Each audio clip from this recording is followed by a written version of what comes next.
Welcome to Intentional AF, your weekly podcast delivering the hottest takes on branding, marketing, and tech tools to help you build a scalable, intentional, and badass brand in Web3. Are you a Web3 artist, creator, or project founder? Join us every Wednesday for 30 minutes of inspiration, insights, and actionable tips. Don't forget to hit that subscribe button to stay up to date with the latest from Intentional AF. Now, let's dive in. Today, we're exploring Degen Toonz in our Intentional Brand Check, giving you one fire brand tip you can implement today to level up online. And in Nerding Out, we'll be checking out 3 tech products: PodCastle, Text Expander, and Hemingwayapp. Alex, let's get into it. Let's get into it. Hello. I'm excited about today's Intentional Brand Check. Just before we get started, just want to remind everyone that this is not financial advice. We will be focusing on identifying the wins and areas of improvements of every project that we do from a branding and marketing perspective only, so you can learn how to build a better brand. So let's get into it. Today we're doing Degen Toonz, and we're going to start on their Twitter first impressions. So first, I love the look. I think immediately from the banner and their PFP, you can start to tell their streetwear, grungy style that they follow throughout their whole brand identity. Would add the gold check mark if possible, but not sure if I can hold that against them. Not sure how easy that process is to get completely verified. Through checking their Twitter account, things that I really liked was that they have 3 things that I think every brand should have on their Twitter, which is updates, spaces, so original engagement with their community, and then testimonials. So they are doing a really good job of sharing the people that are constantly entering their ecosystem and their community. And they're also doing a really good job of updating and sharing those either through a Twitter space or a Medium. On the opportunities to improve, I think they have a really good starting point with a lot of the updates that they do in the spaces. And there is a chance for them to even go further and do TLDRs on what they talked about, or even on that Medium newsletter that they did, again, what were the main points that they cover, and do that as a short thread. So a lot of original content opportunities that can be done through the content that they're already doing on their timeline. Let's go back to their website to dive into. There we go. All right. First impressions. I really like how when you move your cursor, the eyes follow you along. And if you hover over the icons at the top on the social media, to the right, top right, you can see how the branding and everything's like melting. So everything follows very nicely on their website. Let's take a look at the mission statement. So that will be under About Us. Okay, now let's take a look at the brand and the mission statements. So the first thing that they have is the founders. First looks, I think that for any website statement that you do, you don't want to go over 2 to 3 sentences max. This is a really heavy text to digest. And I think most people wouldn't read the whole thing completely, but there's really good information here about the founders that I would put maybe into icons or maybe photos or some media that can be just easily digestible for the audience. If you go into the mission next, okay.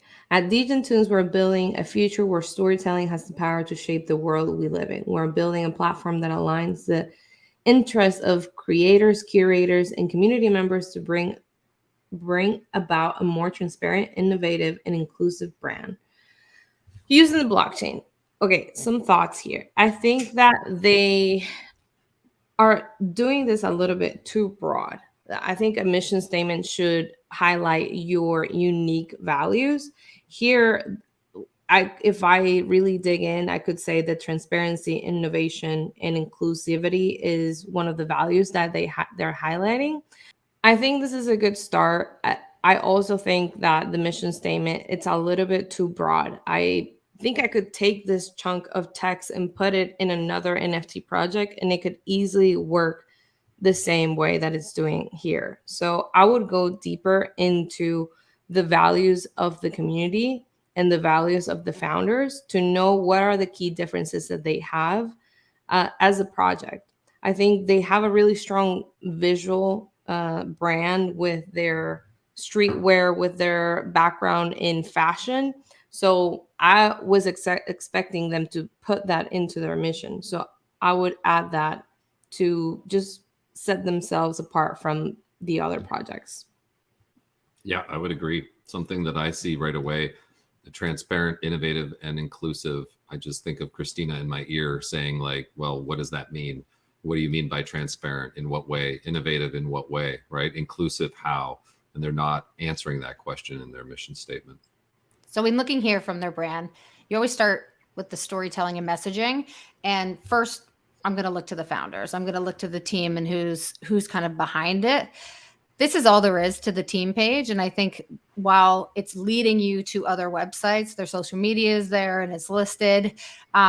We want to be able to provide the information to a community member that's going to seek it out in that place. You don't want them to have to search it out by going to the different social media platforms. And so I think having an overview of who this team is, how they got together, what each person does on the team, rather than these sort of broad titles, I think you can dig into it a little bit more.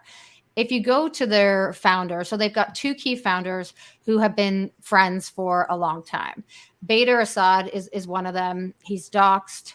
His Twitter is definitely more business focused. And I love that he has included both on Twitter, but also largely on Instagram, a lot of those personal elements to it. So he's telling a little bit of his story. He talked at one point about, his sister's wedding and sharing a picture with that. He on his Instagram is showing a lot of photos of his own family.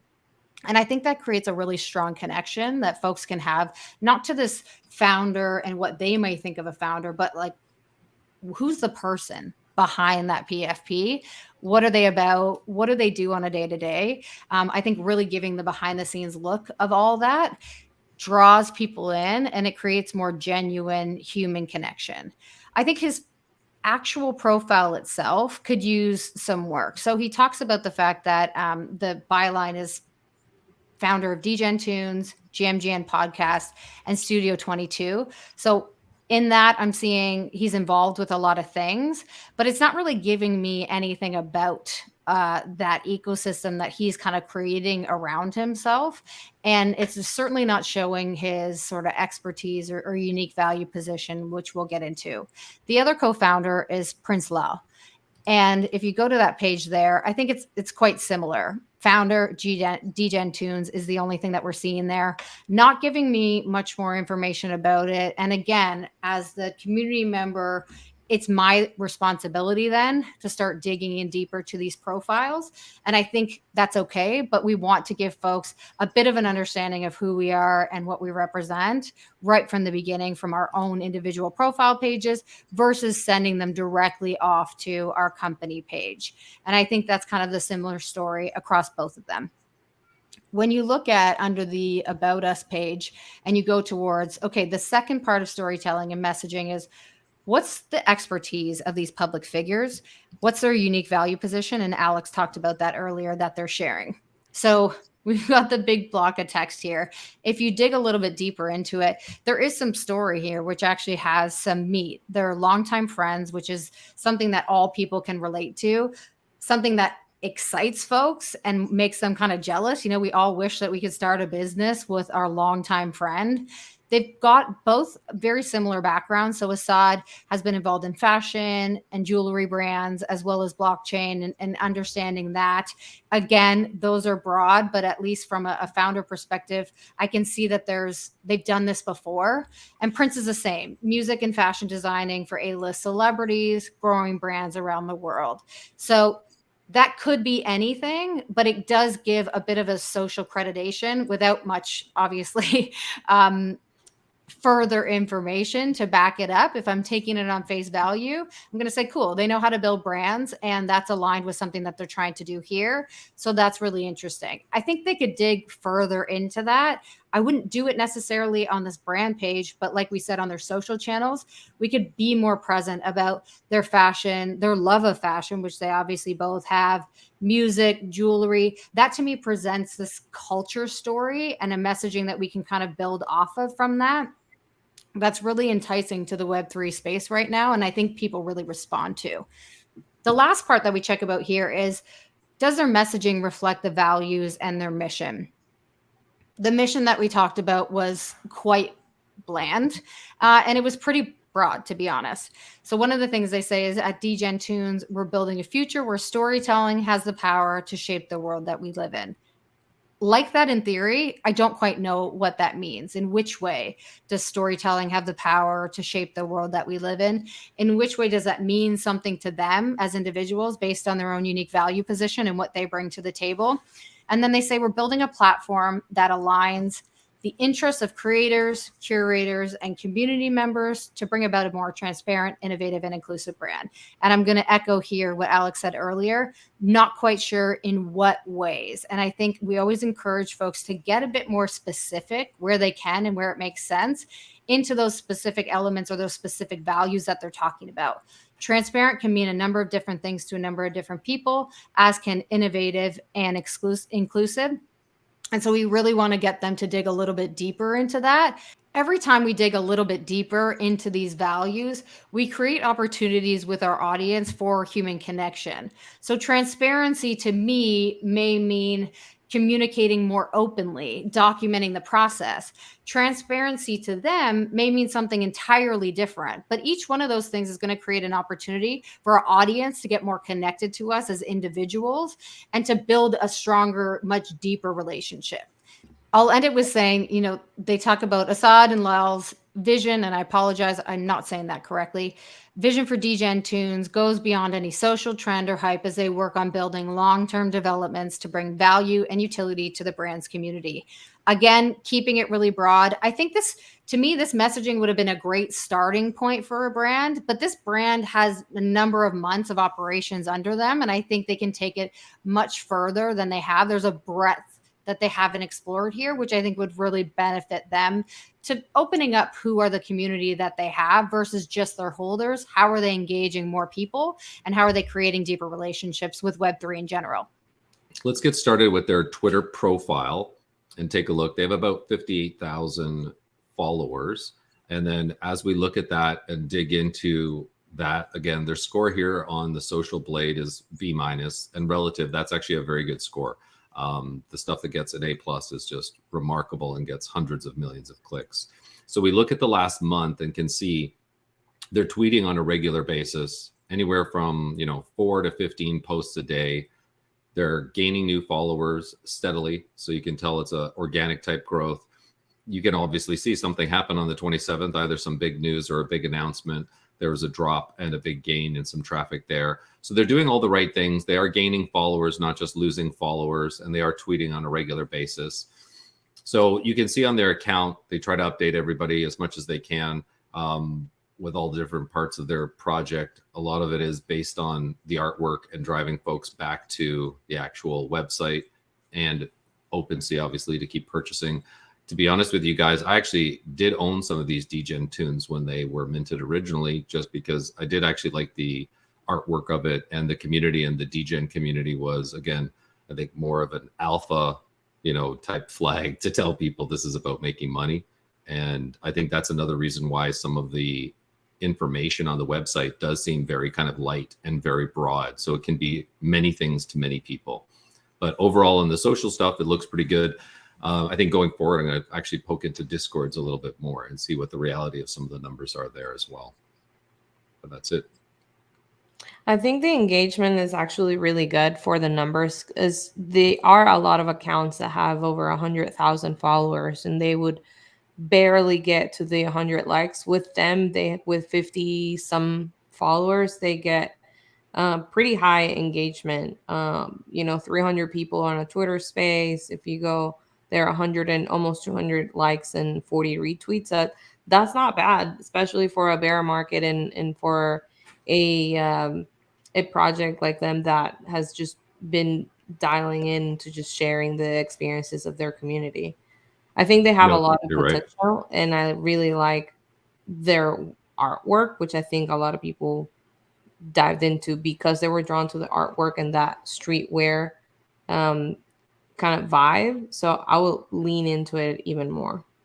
Yep, I agree with that too. I think that's the one missing component, what Kristina kind of talked about, which is if they had actually, or I think you mentioned it as well, Alex, if they had connected more on the streetwear side and had done some really cool looking or different things that came from their background, I think it would have been even more so. Kind of like what G Money, I think, has done well with his brand, the Admit One, and using the t-shirts and all the stuff that he's been doing with that technology. Pat, with Social Blade, you mentioned clicks having a big determinant on the grade itself. What are the other things that determine a grade for a brand? In most cases, it's literally a combination of almost what Google does with SEO. It's looking at how much traffic is actually going there, how much traffic is going through click-throughs, how many likes are actually happening, how many comments. So it's taking a wider breadth of what's the actionable steps that people are taking rather than just the metrics that could be fluffed up and really don't give you as much value.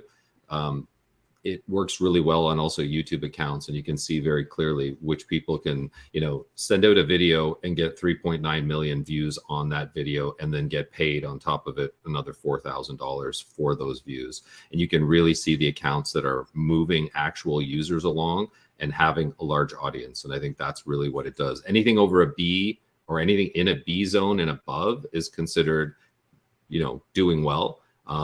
Again, the higher you go, they're kind of like most of these projects are at the entry point with a B minus, which means they're doing a lot of things right, but they could be getting more traction and getting more results as well.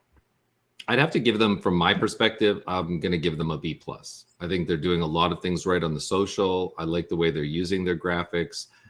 I think it's a little too vague for me in some stuff, and there isn't a dotted line that's connecting to the next steps. But overall, on what they are doing, they're doing well. They're getting good traction. I think from that perspective, I'll give them a B plus. What about you, Alex? I will give them a B, just because along the same reasons. I think they're doing great. I really like that they're keeping their community active and being very consistent with their updates through Medium or through Twitter Spaces. I like seeing that. So I really like what they're doing, but from a brand identity standpoint, I think they can be way more specific, and that is my whole reason for deducting that grade from A to B. What about you, Kristina? And I'm going to give them a B minus for a number of reasons that we already talked about. I think their brand identity is really clean. I love the fact that they're being consistent with their community, which is 90% of the battle. And because they're already doing that, I think they're really well positioned to level up that much further by getting deeper into their story, as well as the messaging behind it. Not so broad of a statement, transparent, innovative. What do those mean? What are the values and how are you actually implementing them day to day? And given their unique value proposition here of a connection to culture, fashion, their experience in building brands, I think the idea of documenting the process a little bit more and showing people some behind the scenes of what they're doing would bode really well for them. So for those reasons, I'm giving them a B minus. And just to tap into, I think what the last part that you were saying, they are showing a little bit of it through their podcast that they have. We barely touched on it because it's not a weekly thing; it's a bi-weekly podcast that they have. But even through that, they're showing the same kind of style, and they're showing the other people that they're collaborating with. So on the pros, I would say their collaboration consistency and the look of their brand is on point. And then on the cons, I would just go with just being more specific and then taking that content that they already have and then highlighting the TLDRs that people that don't get to see that newsletter or that don't get to see the whole podcast. What are those TLDRs that people should absolutely get to know? That would be the same for me. I think the pro is absolutely consistency. They've created a really great framework for themselves now. And how they're talking about it is that omni-channel approach. So not just looking at one way, they're doing Twitter, they're doing Discord, Instagram, YouTube, they've got the podcast, Medium articles. So they've got a really great and really strong basis. The con is that they're not getting deeper. So the opportunities for them based on that con are to repurpose the content that they're already making. Like you said, there's an opportunity for TLDRs in threads. There's an opportunity for audiograms, as well as just like video clips. Short form video clips are a great opportunity for folks across YouTube, Instagram. It's a one format video and you're able to post it across all of them. And I actually think that would address a lot of the things that we're not seeing in their social channels that we were talking about. It just being a bit of the same old, same old. If they integrated that, they don't have to create new content to do it. It's just a repurposing. They're actually putting themselves far above the rest. All right, so we're wrapping up the intentional brand check. And what would be the one personal brand tip, Kristina, that you would take away from this brand check that we did? I think it's the big theme we talked about here was getting a little bit deeper. And when we think about our own personal brands, I want folks to be thinking about that. It doesn't require a lot of work, but if you're saying a certain word, if you're making a certain statement, I want you to think about how that's going to be interpreted on the other end of it by your community. What does that mean to them? Why should they give a shit, quite frankly? And then how is that directly connected to what the value is that you're bringing them and what you can offer them? I think it's something that's really simple. It just takes a little bit of time and reflection. And as you're building your content, is something to keep in the back of your mind. If I'm putting a word out there, if I'm putting a statement out there, what does that mean to the person on the other end of it? And how and why should they give a shit?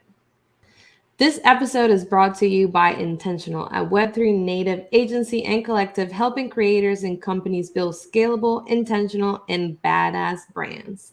Intentional provides comprehensive services to enhance your brand positioning and awareness while increasing your marketing team productivity without the extra headcount. Learn more about Intentional services and collective at beintentional.xyz. Okay, perfect segue into nerding out, where we look at genius marketing moves, efficiencies, AI tools. This is the stuff we really love and get excited about each week. So Pat, take us away. I'm excited to get started with a tool I've been using over the last few months. It's called PodCastle.ai. And it's very similar to StreamYard in the sense that it's audio first rather than video first. So you can do your recording sessions here. The really interesting part that really actually is the big value, at least in my mind, is the additional features that they have where you can do audio assistant, where it will clean up background noise. It will clean up people who are doing their ums and ahs or there's long pauses. It'll go through everything and clean up the levels. The other nice thing is that it has additional like FX stuff where you can actually compress and equalize the audio as well. So I usually will run through all of this, clean up audio, and it'll get it to a really good point. And then I'll still move that audio to Adobe's podcast cleanup for their audio studio at the final part. So I don't clean up and do too much as just background noise reduction, any kind of dead air. And it does a good job on transcription as well. So there's one of the things that for anyone starting out, I think it's a great software to run your podcast from and do it in a very easy way. You're able to add music, sound effects, clean the audio. So you can take people that are either in studio, out and about, or at Twitter Spaces and be able to generate it into a quality type audio that people would want to listen to. And it's all here in kind of one package. And then when you export the function, you can actually log out with a transcription and a summary of the show or whatever was there. So you do get the full transcription and a small summary that comes with it. So overall, it's a great tool. There's an additional feature that they have for the Pro package where it can learn your voice and allow you to do some typing, and they'll do the voiceovers. So that if there's mistakes or errors, I'm not going to have to call either of you back and say, hey, can you say this line again? I can actually just type it out and the voice copy mode will actually produce it. So something that is fascinating and scary at the same time. It's true. I've been hearing so many things on Instagram and places where people are getting, their bank accounts, or, there's a scam where people get called and they say, hey, we've kidnapped your daughter or son, send money this way. And it's their voice saying, hey, help me. I'm hurt. They're right here. They've got me.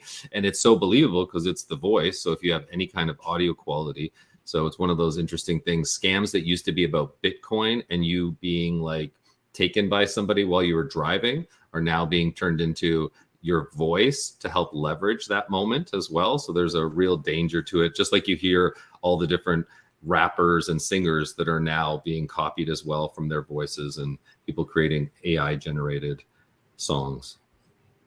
Yeah, for podcasts, great. For anything else, very fishy. Yeah, Pat, how much is this product? It's $20 a month. It's really worth it. The free version is great to test the tires and just check and see how it works for you. But the full version is worth the price. Like I said, it has great transcription, great summary, and all the added benefits of not having to run, let's say, Adobe Audition, which is with the audio studio that you have to run otherwise, and learn a lot more complexities in the whole audio editing. This is one of the places where you can get started, and with a couple of clicks and their assistant AI stuff, you can really make your audio sound fantastic. Yeah, we talk about that a lot with trying to justify the cost of some of these products. You really want to think about what's the amount of time that it's saving you, but also not just in the creation on the day-to-day side, but in the time it takes you to learn the skill to be able to actually do it. How many hours are you going to invest in a new product? If it's simple UI UX and you're able to get up and running really quickly, that $20 becomes a really easy business case. Absolutely. And I think that's the development in AI. It just feels like software development in general is prioritized with the top 3 to 5 things that people need to get accomplished. And that's what you're getting. And I think a lot more people are getting traction and excited about that, rather than this software having 55 different tools within it that would take me up to 6 months to learn how to use them all correctly and become almost a full-time user of the software. I can stroll in here, upload an audio, press 3 clicks, and I'm comparably up to a mid-range audio engineer very easily and quickly for that $20. How would you compare it to, I know we're fans of Otter AI and the transcription feature that it has. With this, the transcription that this gives you, does it replace Otter AI, or how would you use one versus the other? It's very accurate.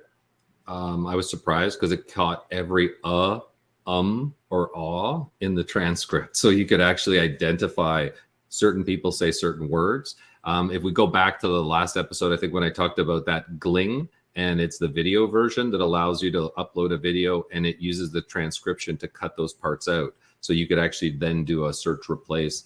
That's not fully available there yet, but that's kind of the next step where the transcription will help you in the audio editing and taking out specific words like that that gets said by Patrick every single time. It'll actually remove that. So I think that's where it becomes also advantageous in making everyone sound more professional. All right, check out PodCastle.ai.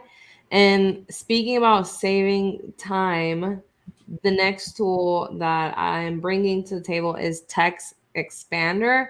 I'm not going to come here and lie and say that I found this tool. This tool was found by Kristina over here, and she told me about it months ago.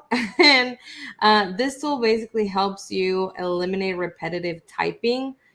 So you can use different shortcuts and on your keyboard to replace things that you would type constantly. So for example, if you're an artist, this is just something that I've used even when I'm creating flyers on Canva. I would put for our own brand, I would create snippets of our hex color, and I would put a shortcut that just says C color 1. And that way I don't have to memorize a hex color that, it's just X, Y, Z, whatever. But you can also use it for things like bios, for things like prompts, for any large text, or for any even hashtags. Also, as a social media person, I think this will be a heaven for you to save on those repetitive things that you need to post on every single post. So I've used it since I heard about it. It's really easy to use. It has like a dashboard where you can add new new snippets, they call it, and add all the shortcuts there. So I've definitely tested out. Very easy to use. It is free for about, I think, a month and a half or a month, which I think is pretty long. For most tools give you like 3 day or a week. So this one gave me a long time to test it out, and I ended up paying for it, which is $40 a year. So that's $3.33 a month. So very cheap. And oh yeah, there you go, 30 days trial. Very cheap for an individual. I definitely think it's worth it if you're in the content creation or just a public persona that you need to type a lot of things constantly. So a really time saver that I would recommend for anyone out there. This looks awesome. And you still use it every day? I still use it, and not every day, but once I'm doing like the Canva, like the scheduling once a week, or when I'm doing new assets, that's when I find myself using it a lot. Also, when I went to the conference, a lot of the events were asking me like my title and my company and maybe a bio. So I found myself using it a lot then, instead of typing the whole thing, and just do the little shortcut and it fills it out for me. That's awesome. Love it. Kristina? I use it for What's my your Zoom tool? link all the time. I use it for the Zoom link and my bio. So I like the fact that it highlights what's really difficult to read, what's really easy to read, and everything in between. And it kind of becomes a game for me. I want to make sure that nothing is highlighted, and I want to make sure that the piece of text that I've already done, the piece of copy I've already created, is in the best shape possible. In the top right-hand side, it gives you a grade reading level, which as a digital writer, you kind of want to aim between 6th and 7th grade reading level. That's going to allow you to appeal and your content to be easily digestible by the majority of people. And I think it's just something I use on a day-to-day basis. It's really simple, really easy, whether you're using client emails, newsletters, blog posts, whatever it is, it's something I use on a day-to-day. It's free if you keep it in your browser. And if you want it as a desktop app, which allows you to save and archive things, go back to them, it's a one-time fee of $19.99. And you get that forever, as well as the updated versions as they come. And it's also available offline, which to me is something really key. You're not always editing with an available connection. And so that's really helpful too. One of the things that I like about like a Grammarly or another, another typing tool or editing tool is the language. Does this have any kind of like switching the language besides English writing? No, not from what I've seen. That's obviously not as much of a challenge for me, so I haven't really looked into it. But from what I've seen, it's all sticking to English. I'm not sure if there's an ability to go another way. This would be also really good for scripts for short videos, because a key point in scripting for videos is the same thing. You can say complex things, but they're much harder to say off the cuff without having long pauses or constant flubs.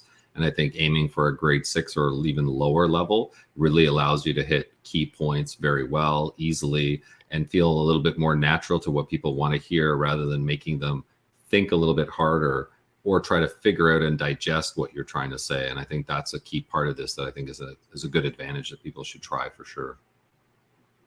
It's a prompt I use in ChatGPT all the time. Make this a grade 6 or 7 reading level. So that's also a little hack for y'all. Oh, nice. Very nice. We also checked out Degen Toonz in our intentional brand check. For our personal brand tip, we talked about the fact that you want to get a little bit deeper in order to more directly connect with your audience. And that is it for today. What a great show. Thank you for tuning in to Intentional AF. Don't forget to subscribe. Join us next Wednesday for more branding, marketing, and tech insights in Web3. Have a great day. And friendly reminder, you got this. Thank you for tuning into Intentional AF, your go-to source for branding, marketing, and tech to help you build a scalable, intentional, and badass brand in Web3. Remember to join us every Wednesday for more inspiration, insights, and actionable tips tailored to all you artists, creators, and project founders. If you haven't already, hit that subscribe button to stay up to date with the latest from our podcast. Until next week, keep building that badass brand in Web3, and remember to stay intentional AF. You got this.